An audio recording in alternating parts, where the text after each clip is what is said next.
Groucho Marx once said, or it's attributed to him, "I would never join a country club that would have me as a member."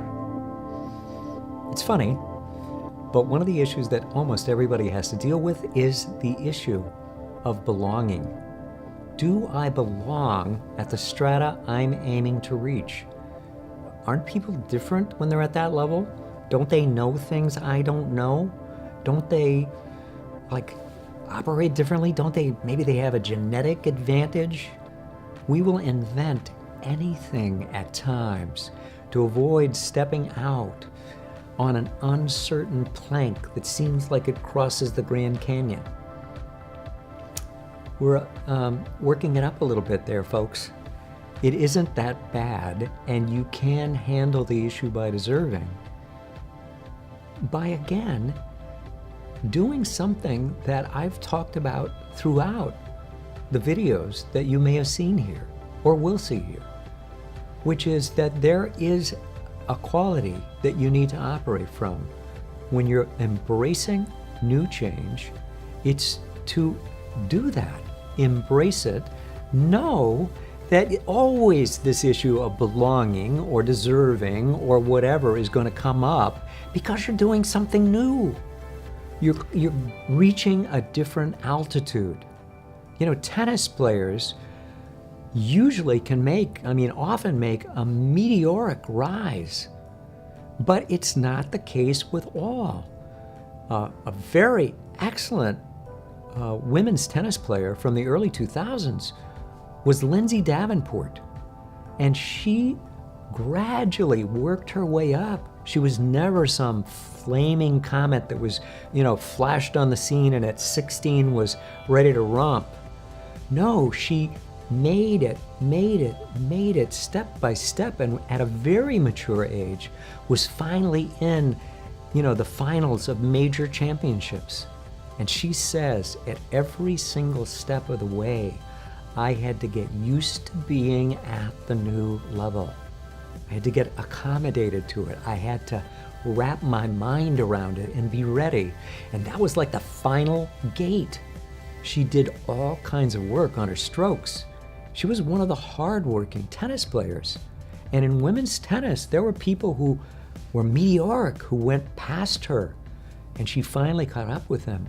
But systematically, she developed the skills, and yet she had at each stage of the way not to say, I guess I'm sort of a grade B, I'm a kind of a good top 20, I'm a good 100. Wherever she was, she could have said, kind of that's where I am, I'm already 22 and I haven't gotten any far. No, she kept going. Now that doesn't mean getting to a sense of belonging or deserving is something that takes a long time. It doesn't have to. But you have to actively work on that and not let it be. You got to know that when you cross the sound barrier in a jet, it's going to shudder. That just happens when you pass that barrier. You've got to realize that when you break barriers that you thought were real for you and they weren't real after all, that you're still going to shudder when you go past.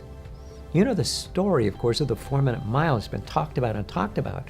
But the significant thing about the 4-minute mile was that people were collapsing if they got anywhere close to a 4-minute mile. That is, running a mile from beginning to end in 4 minutes or less.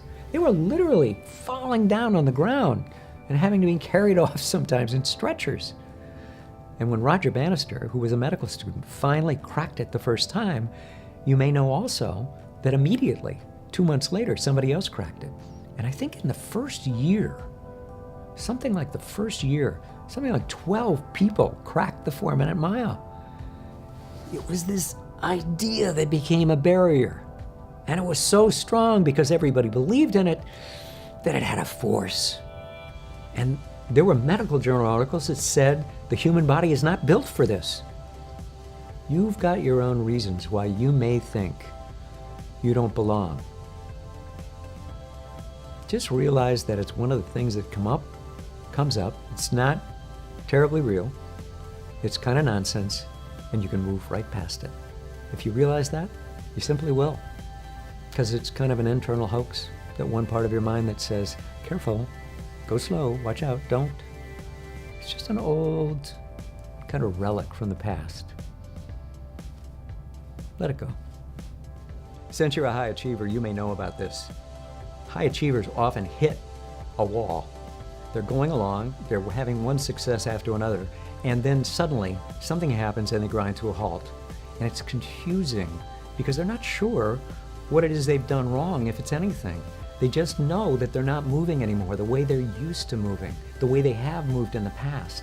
If you've run into like what seems like a ceiling over you, and you're kind of in a fog and you're mystified as to what's getting in your way, you can even kind of slide into a swirl of doubts and wonder if you've ever really achieved anything significant at all, and whether any of your amazing achievements that you've done were anything but kind of fronting or a little bit of a fraud.